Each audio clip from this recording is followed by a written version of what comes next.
Hello, friends. Thank you so much for being here at Non-Toxic Home. I'm coming at you from our non-toxic home here. I am so glad that you are here today. Today, I'm going to talk to you a little bit about how to love a canary. Now, first, what is a canary? A canary is someone, such as this gal, who basically is acting as the canary in a coal mine in our toxic world. Now, this means that the toxins that most people aren't noticing a daily impact on them greatly impact me or other canaries. Now, this means that things such as EMFs from cell phones, dirty electricity from wiring, even just being in front of a television or even the presence of a television, all those things can cause problems for some EMF canaries or EHS canaries, whichever you prefer. Now, this also includes individuals that have mast cell activation syndrome. I have that too, along with the EHS. And it also includes people with multiple chemical sensitivities. This gal as well.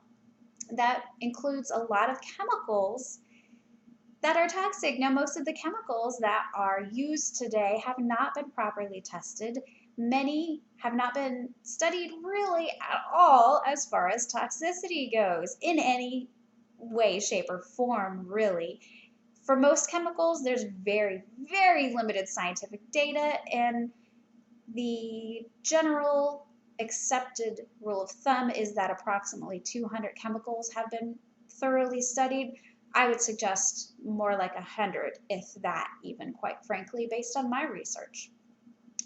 Besides those, there's also latex allergy. We are also canaries in a coal mine, and guess who else has a latex allergy? This gal, woohoo! It's super fun being me, friends. It is super fun. Okay, so we have all of those different people who can be human canaries, right? Now, how do you love someone like that? How do you ensure that they understand that you care about them? Well, first and foremost, believe them.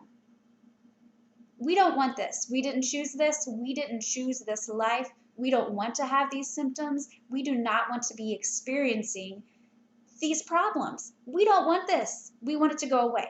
We want it to go away. We do not want this. Okay, we cannot be more clear. None of us want to be a canary in a coal mine. This is not something that we chose to happen to us. This is not our fault. And you cannot blame us if we have a reaction or symptoms. This is not our fault. All right? That is very important. A lot of people blame the canary.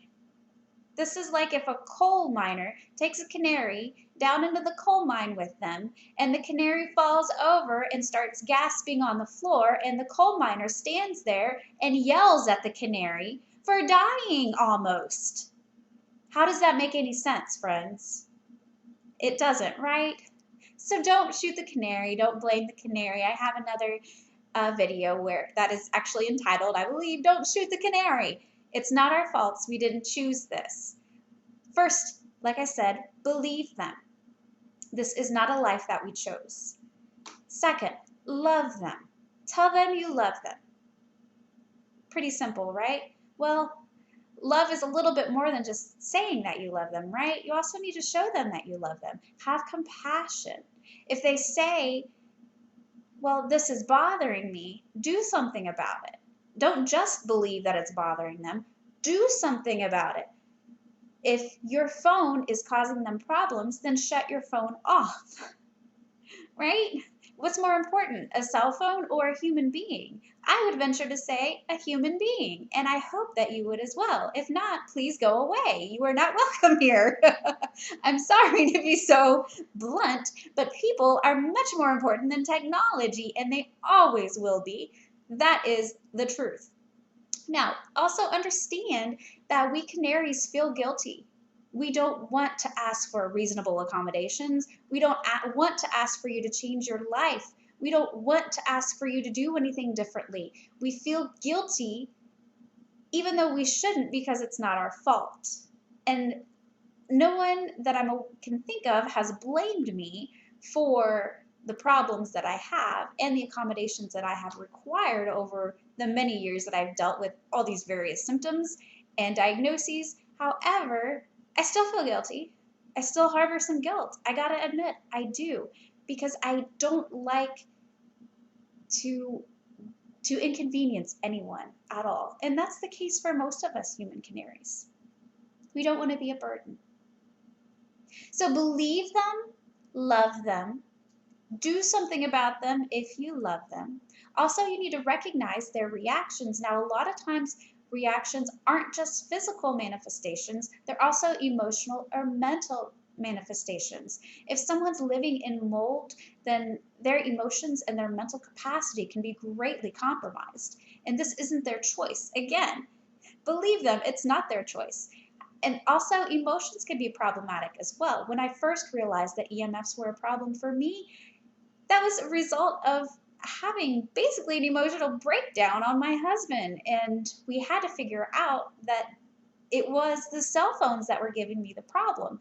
Even though I was aware of the impact of EMFs, it didn't occur to me that they were finally starting to cause a problem for me. Now, I knew that this was potential and that this could eventually happen. So at that point in time, I was planning for a low EMF house. However, unfortunately, I didn't get to the point of moving in before EMFs started impacting me greatly. So the emotional response as well, if they seem more sad, more upset, if they seem to be having trouble thinking or finding their words, those are all indications that someone could be experiencing a biologic reaction that is manifesting in emotional or mental symptoms. And I know this is a really hard part of loving someone who's a canary, but it's also a really important part. So as part of that, you need to be willing to forgive them. They'll forgive you for accidentally almost killing them and for causing them symptoms. If you are sincere, of course. If you're not sincere, then again, please go away. You are not welcome here. Be a good human being. It's not that hard, all right? So these are all the ways that you can love a canary and hopefully show them that you love them and still maintain being a good human being. If you're watching this and you love a canary, I cannot thank you enough for watching this.